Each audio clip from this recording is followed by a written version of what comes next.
What is up, New Beginnings Church? Happy Thursday morning to you, and welcome to this devotional that we're doing, this 21 days of prayer and fasting. And so anyway, I hope you're dialed in because this year we've done something a little bit different. More than just kind of prayer and fasting, we've added some focus to it.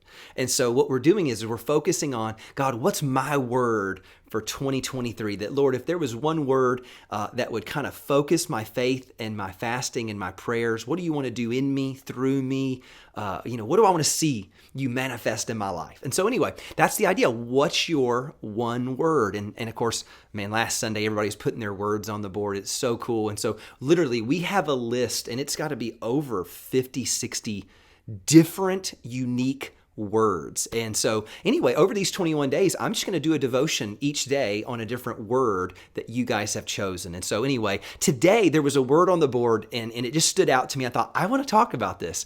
And so your word, whoever wrote this down, was attitude. And I thought, okay, that's a great word. Somebody maybe is thinking about, maybe I've had a negative attitude. Maybe I've had a sour attitude. Maybe I just want to have a better outlook on life, a more positive, a more hopeful attitude. And so I'm going to give you a few thoughts on attitude. The first thing I think of when I think about attitude is what I used to try to teach, particularly my kids and my son, was like, hey, you need to know this. You are responsible for your attitude.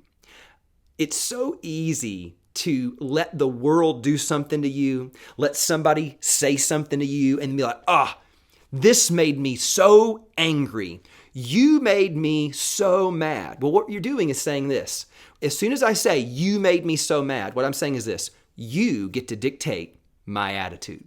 Well, now I'm a slave. I'm a prisoner to you. I don't want to live my life that way. And so I've got to recognize I'm responsible for my own attitude. As a matter of fact, that was kind of an idea that Viktor Frankl had really thought through as he lived and endured through concentration camps of World War II, is that they can take a lot from me. But what's the one thing they can't take from me? My ability to choose my own attitude. And that leads me to the next thought. Okay, so number one, I'm responsible for my own attitude. But number two is this. This is crazy. You actually can choose the attitude that you want to have. So go back to last Sunday. Think about what we talked about. We talked about how you are three parts: spirit, soul, and body. And so that attitude is right there in the kind of the soul realm, right? Made up of my thoughts and my emotions. Well, again, I am the observer of my thoughts and the emotions. I'm a spirit observing these things. And so I can look at certain thoughts that cross my mind, certain feelings that cross through here. So again, attitudes that I might have. And I can pull back to that next layer and say, you know what? I don't think I like that attitude. And that attitude's not going to help me in this circumstance. This attitude's going to make things worse. What is the attitude that I want to have? Now watch this. If you said, hey, I'm in a situation right now, and you know what would be the best attitude? Would be this. Then choose it and say, this is the attitude I'm going to have. And then generate all the thoughts and feelings around that you want, and watch, it'll come to pass, because again, you are responsible and you get to choose the type of attitude that you want to have. Now, third thought is this, and this is the most important one, is that Jesus gives you the aim point for what your attitude should be. Let me say it again. Jesus gives you the aim point for what your attitude should be. Philippians chapter 2 says this so perfectly. The Apostle Paul was talking about Jesus and the attitude and mindset that he had. And he goes, in your relationships with one another, this is Philippians 2:5, in your relationships with one another, have the same mindset or attitude as Christ Jesus, who, being in the very nature of God, did not consider equality with God something to be used to his own advantage. Rather, he made himself nothing by taking the very nature of a servant, being made in human likeness, and being found in the appearance of a man. And he humbled himself by becoming obedient to death, even death on the cross. And so you really need to pay careful attention to this, because he just said something so profound. He said, do you know the attitude that you need to choose for life, and particularly for relationships? It's just the attitude of Jesus.